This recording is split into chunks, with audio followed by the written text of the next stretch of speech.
جنون novel episode 7۔ اس ابتدائی تفتیش کا خاموش اور خفیہ سلسلہ کئی دن تک جاری رہا۔ حیدر علی کے بارے میں جو بھی معلومات حاصل ہوئیں ان کے مطابق وہ کورنگی کے ایک کوارٹر میں رہنے والا معمولی قسم کا غریب طبقے کا آدمی تھا۔ نہ تو اس کا کوئی پولیس ریکارڈ تھا اور نہ ہی محلے میں کبھی کسی کو اس سے کوئی شکایت ہوئی تھی۔ وہ تو بہت ہی خلیق اور ملنسار آدمی تھا۔ وہ کورنگی میں ہی چمڑے کی چیزیں بنانے والے ایک چھوٹے سے کارخانے میں کام کرتا تھا اور اس کارخانے میں کوئی ایک شخص بھی ایسا نہیں تھا جس نے اس کے خلاف کوئی بات کی ہو۔ وہ ایک ہر دل عزیز سیدھا سادہ انسان تھا۔ اس کی بیوی زرینہ بھی ایک غریب خاندان کی عورت تھی اور وہ لوگ بھی مشکوک کردار کے حامل بالکل نہیں تھے۔ اس امر کی اچھی طرح سے تفتیش کر لی گئی اور اس کی report D S P Ghulam نبی کو پہنچا دی گئی۔ مقتول حیدر علی نے تو کوئی جرائم پیشہ آدمی نہ تھا اور نہ ہی اس کا کسی جرائم پیشہ گروہ سے کوئی تعلق تھا۔ چنانچہ اب ہم اس امکان کو رد کرتے ہیں کہ مقتول کوئی جرائم پیشہ شخص تھا جسے جرائم پیشہ لوگوں کے کسی جھگڑے میں قتل کیا گیا ہو، ڈی ایس پی غلام نبی نے کہا۔ تاہم اس امر کا امکان ابھی بھی موجود ہے کہ اس کو کسی کرائے کے قاتل کے ذریعے ہی قتل کروایا گیا ہو اور اس قسم کے قتل سے کوئی خاص فائدہ حاصل ہو یا کیا جانا مقصود ہو۔ تو اب اس امر کا تفصیلی تفتیش کرو کہ حیدر علی کے قتل سے کن کن لوگوں کو کس کس قسم کا فائدہ حاصل ہو سکتا ہے اور اس شخص کے بارے میں معلوم کرو جس کو حیدر علی کے قتل سے سب سے زیادہ فائدہ پہنچے گا۔ اس تازہ تفتیش کے نتیجے میں جو باتیں سامنے آئیں ان کے مطابق کورنگی کا وہ کوارٹر جس میں حیدر علی اپنی بیوی اور اکلوتی بیٹی کے ساتھ مقیم تھا اس کا واحد اثاثہ تھا۔ لیکن یہ اثاثہ صرف اس کا نہیں بلکہ اس کا بڑا بھائی اکبر علی بھی شریک تھا۔ یہ کوارٹر دونوں بھائیوں کے والدین کا تھا اور وہ دونوں اس کے وارث تھے۔ والدین کا انتقال ہو چکا تھا اور حیدر علی کا بڑا بھائی اکبر علی حیدرآباد میں رہتا تھا۔ اس کے مالی حالات بہت اچھے تھے۔ وہ وہاں چوڑیوں کے ایک کارخانے کا مالک تھا لیکن اس کی کوئی اولاد نہیں تھی۔ چنانچہ اس نے کراچی میں کورنگی کو یہ کوارٹر اپنے چھوٹے بھائی کو دے دیا اور اس میں سے اپنے حق سے دستبردار ہو گیا۔ اس کی بیوی نے بھی اس کے فیصلے سے اتفاق کیا۔ چنانچہ اس چھوٹے سے کوارٹر والا مرحوم حیدر علی کا کوئی ارادہ نہیں تھا کہ وہ اس سے کوئی اثاثہ لے۔ محنت مزدوری کرنے والا ایک عام شخص محنت کش انسان تھا اور اس کے پاس ایسی کوئی بھی چیز نہیں تھی جس کی خاطر اس کو قتل کر دیا گیا ہو اور اس چیز پر قبضہ جمانے کی کوشش کی گئی ہو۔ کوئی بھی ایسا شخص موجود نہیں تھا جس کو حیدر علی کے قتل سے کوئی فائدہ پہنچ سکتا۔ قتل کی ان وارداتوں کو چھوڑ کر جو کسی قسم کی وقتی اشتعال کا نتیجہ ہو، کوئی بھی قتل ایسا نہیں ہوتا جس کے پیچھے کوئی نہ کوئی محرک کار فرما نہ ہو، ڈی ایس پی غلام نبی نے کہا۔ اسی لیے تفتیش کے دوران ان سب سے پہلے وجہ قتل کی تلاش کرنے کی کوشش کی جاتی ہے۔ یہ ٹھیک ہے کہ موجودہ کیس میں قتل بالکل واضح اور ثابت ہے اور ملزم کو بآسانی سزا بھی دی جا سکتی ہے، لیکن ہمارا کام صرف ملزم کو سزا دلانے تک محدود نہیں ہے۔ ہمیں یہ بھی جاننا ہے کہ اس شخص نے قتل کیوں کیا۔ یہ ایک بظاہر ناقابل فہم انسانی رویے کا معاملہ ہے، لیکن ہمیں اس کو سمجھے بغیر ملزم کو پھانسی کے حوالے کر دینا نہیں چاہتے۔ کسی انسان کو مخصوص حالات کو سمجھنا اور اس کی مدد کرنے کی کوشش کرنا سزا دلوانے سے زیادہ اہم، مشکل اور پیچیدہ کام ہے، اور عام طور پر ہم سے پولیس کے لوگ اس کام کرنے کے بارے میں سوچتے بھی نہیں۔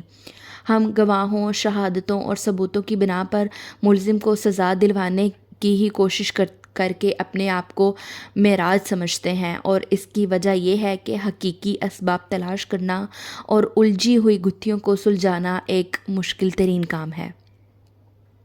آپ بالکل ٹھیک کہہ رہے ہیں سر، جواد حسین نے فوری اتفاق کرتے ہوئے کہا۔ میں اور آئی ایس آئی صاحب بھی یہی بات کر رہے تھے کہ یہ کیس بالکل سیدھا سادہ ہے اور ملزم کو بآسانی سزا ہو جائے گی، لیکن میں اس قتل کی وجہ ضرور معلوم کرنا چاہوں گا۔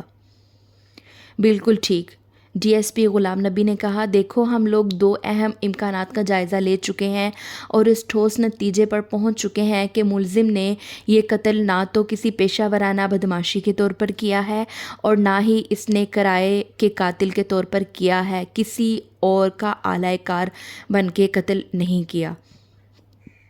یہ بات بالکل واضح ہو چکی ہے، اور یہ تو شروع سے ہی واضح ہے کہ ملزم اور مقتول کی بظاہر نہ تو کوئی دشمنی تھی، نہ ہی ان کے درمیان کبھی کوئی چھوٹا یا بڑا جھگڑا ہوا تھا۔ تو اب ہم ایک تیسرے امکان کا جائزہ لیں گے۔ وہ کیا ہے سر؟ اشرف علی نے بےتابی کے ساتھ پوچھا۔ جواد حسین، تم نے مقتول کی بیوی کو دیکھا ہے؟ غلام نبی نے جواب دینے کی بجائے جواد حسین سے ایک عجیب و غریب قسم کا سوال کیا۔ جی ہاں سر، جواد حسین نے فوراً جواب دیا، صرف دیکھا ہی نہیں، اس سے گفتگو بھی کی ہے اپنے سامنے بٹھا کر، میں نے اس کا پورا بیان لیا ہے۔ وہ دیکھنے میں کیسی ہے؟ غلام نبی نے پوچھا۔ میرا مطلب ہے مقتول غلام حیدر ایک جوان آدمی تھا، اس کی بیوی بھی جوان ہی ہونی چاہیے۔ جی ہاں سر، جواد حسین نے فوراً جواب دیا۔ اب لمحے میں ساری بات اس کی سمجھ میں آ گئی، وہ جوان بھی ہے اور خاصی اچھی شکل کی بھی ہے۔ میں آپ کا مطلب سمجھ گیا ہوں سر۔ ہم اس بات کے امکان کو رد نہیں کر سکتے، غلام نبی نے کہا۔ اس چکر میں بھی کتنے ہی قتل ہوا کرتے ہیں، اور ایک حقیقت یہ ہے کہ شہری علاقوں میں اس قسم کے قتل، خواہ وہ مردوں کے ہوں یا عورتوں کے، بیشترین بہت غریب اور کم آمدنی والے خاندان ہی ہوتے ہیں۔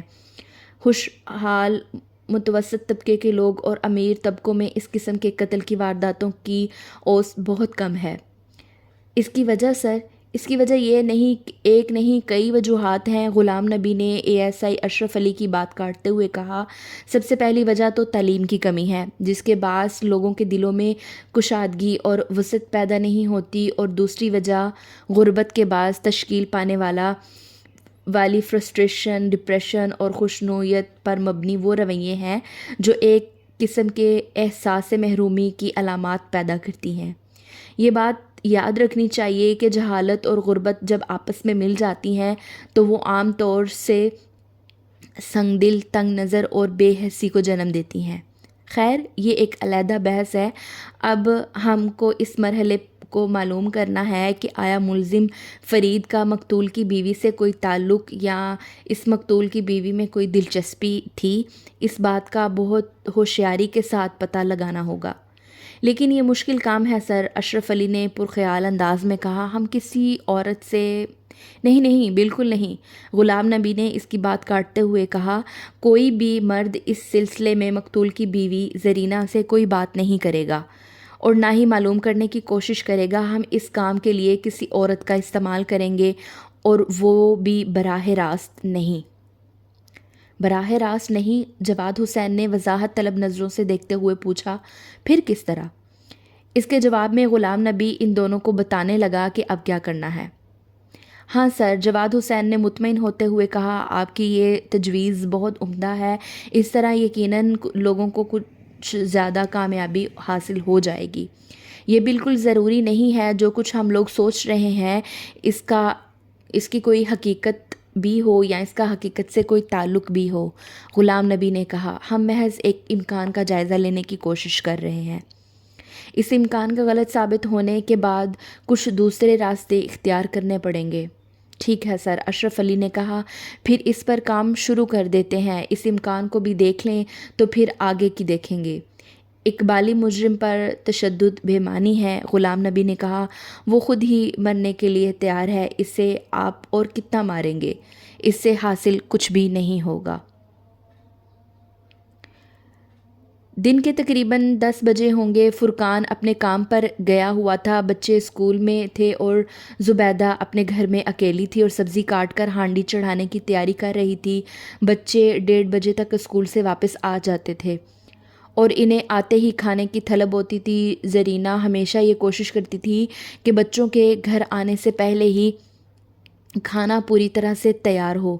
ویسے اتفاقی طور پر دیر ہو جانے کی صورت میں وہ کھانے پینے کی دوسری چیزیں بھی تیار رکھتی تاکہ بچوں کو انتظار نہ کرنا پڑے۔ اسی وقت دروازے پر دستک ہوئی۔ کون ہو سکتا ہے؟ شاید کوئی پڑوسی کسی کام کے لیے کوئی چیز مانگنے آیا ہوگا۔ زبیدہ باورچی خانے سے نکل کر دروازے کے پاس آ گئی۔ اس نے جب دروازہ کھولا تو اپنے سامنے دو عورتوں کو کھڑا پایا۔ دونوں عورتیں خوش لباس تھیں۔ وہ وضاحت سے تعلیم یافتہ معلوم ہوتی تھیں۔ ان میں سے ایک تو ادھیڑ عمر کی خاتون تھی، دوسری نوجوان تھی، لیکن دونوں ہی عورتیں زبیدہ کے لیے بالکل اجنبی تھیں۔ اس نے اس سے پہلے ان کو کبھی بھی نہیں دیکھا تھا۔ جی فرمائیے، زبیدہ نے ان دونوں کی طرف دیکھ کر سوال کیا، کس سے ملنا ہے؟ آپ زبیدہ ہیں نا، فرقان کی بیوی؟ عمر رسید عورت نے نرم اور خوشگوار لہجے میں اس سے سوال کیا۔ جی ہاں، زبیدہ نے قدرے تعجب کے ساتھ کہا، میں زبیدہ ہوں، فرقان کی بیوی، لیکن آپ لوگ کون ہیں؟ ہمیں آپ ہی سے ملنا تھا، ادھیڑ عمر عورت نے کہا۔ زبیدہ کچھ پریشان سی ہو گئی۔ وہ اس وقت اپنے گھر میں بالکل اکیلی تھی اور یہ دونوں عورتیں نامعلوم عورتیں تھیں، اس لیے اس کے لیے بالکل بھی اجنبی تھیں۔ آج کل بھلا کس پر بھروسہ کیا جا سکتا ہے؟ لیکن میں تو آپ کو نہیں جانتی، زبیدہ نے ذرا سنبھلتے ہوئے کہا۔ آپ کہاں سے آئی ہیں اور مجھ سے کیا کام ہے؟ کس نے بھیجا ہے آپ کو؟ جواب میں عمر رسید عورت نے اپنا پرس کھول کر اس میں سے اپنا کارڈ نکالا اور زبیدہ کی طرف بڑھایا۔ اس کارڈ پر اس عورت کی تصویر چسپاں تھی، لیکن تصویر میں وہ عورت سادہ کپڑوں میں ملبوس نہیں تھی، اس کے جسم پر لیڈی پولیس کی وردی تھی۔ میرا نام خالدہ مکرم ہے اور میں پولیس میں سب انسپکٹر ہوں، معمر خاتون نے کہا۔ اس کے لہجے میں یکبارگی قدرے تہمکانہ انداز پیدا ہوا۔ مجھے آپ سے ضروری بات کرنا ہے۔ اندر آ جائیے، زبیدہ نے کہا۔ پولیس والوں یا پولیس والیوں کا اس گھر میں آنا زبیدہ کے لیے اگرچہ کوئی غیر متوقع بات نہ تھی، تاہم اس کا دل پر ایک خوف طاری ہو چکا تھا۔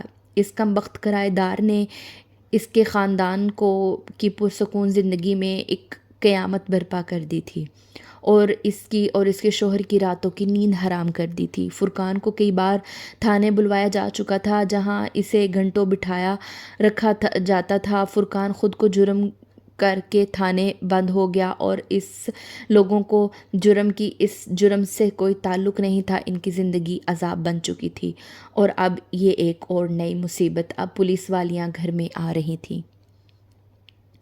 دونوں عورتیں اندر آئیں اور زبیدہ نے انہیں کمرے میں لے جا کر بٹھا دیا۔ کمرے میں ایک چھوٹا سا صوفہ موجود تھا۔ اس کمرے میں 2 کرسیاں بھی پڑی ہوئی تھیں۔ سب انسپکٹریس خالدہ مکرم نے اس دوسری نوجوان عورت کا تعارف کروانے کی ضرورت محسوس نہیں کی، صرف اتنا کہا، یہ میرے ساتھ ہیں، ان کا نام ماریا ہے۔ ماریا نے آہستہ سے گردن ہلائی اور زبیدہ نے اس کی طرف محتاط نظروں سے دیکھا۔ میں آپ لوگوں کے لیے چائے کا پانی رکھ دوں؟ بس 1 منٹ۔ اور وہ کمرے سے باہر نکل گئی۔ نہیں، خالدہ مکرم نے اس کو سختی کے ساتھ منع کیا، اس کی ضرورت نہیں، میں اس وقت ڈیوٹی پر ہوں، مجھے تم سے کچھ ضروری باتیں کرنی ہیں۔ خالدہ اب آپ سے تم پر آ گئی تھی۔ جی کہیے، زبیدہ سہم گئی اور رک کر کرسی پر بیٹھ گئی۔ یہ بات تو تم کو اچھی طرح معلوم ہے کہ تمہارے کرایہ دار فرید کو قتل کے الزام میں گرفتار کیا گیا ہے، خالدہ مکرم نے تیز نظروں سے زبیدہ کو گھورتے ہوئے کہا۔ اس نے اپنے پڑوسی حیدر علی کا خون کر دیا ہے۔ یہ بات درست ہے کہ تمہارے میاں فرقان کا بظاہر اس قتل کی واردات سے کوئی تعلق نہیں ہے، لیکن اس حقیقت سے انکار نہیں کیا جا سکتا کہ وہ اس کا کرایہ دار تھا۔ خالدہ کی نظروں کی چبھن اور اس کے لہجے میں تیکھے پن میں اضافہ ہوتا جا رہا تھا۔ اس نے ایک ایسے شخص کو کرائے پر کیوں رکھا جو مشکوک کردار کا حامل تھا؟ نہیں انسپکٹر صاحبہ، زبیدہ گھبرا کر بولی، انہیں تو ایسا کچھ بھی نہیں کہا گیا تھا۔ وہ آدمی، وہ فرید، وہ تو بالکل ٹھیک ٹھاک تھا، وہ کسی سے بولتا بھی نہیں تھا۔ اس کے کردار میں سنو بی بی، خالدہ مکرم نے اس کی بات کاٹتے ہوئے کہا، معاملے کی نزاکت کو سمجھنے کی کوشش کرو۔ تمہارے کرایہ دار نے ایک آدمی کو قتل کر دیا ہے، اس وجہ سے تمہارے میاں کے لیے بھی مشکلات پیدا ہو سکتی ہیں۔ وہ تو شکر کرو کہ پولیس نے ابھی تک تمہارے میاں کو پکڑ کر اندر نہیں کیا، اب تک صرف تفتیش چل رہی ہے۔ مگر میرے میاں نے کیا کیا ہے؟ خوف، رنج اور پریشانی کے عالم میں زبیدہ کی آنکھوں سے آنسو آ گئے۔ میرے میاں کا اس میں کیا قصور ہے انسپکٹر صاحبہ؟ وہ تو فرید کو ٹھیک سے نہیں جانتا تھا، وہ شمشاد بھائی کو لانڈی میں… وہ سارا قصہ مجھے معلوم ہے، خالدہ مکرم نے اس کی بات کاٹتے ہوئے کہا۔ اسے دہرانے کی ضرورت نہیں ہے۔ کیا تمہارے میاں نے اس کمرے کو کرائے پر دینے سے پہلے یہ معلوم کر لیا تھا کہ وہ کہاں کا رہنے والا ہے، کب کراچی سے آیا، کس خاندان سے ہے، اس کے خاندان کے لوگ کہاں ہیں، وغیرہ وغیرہ؟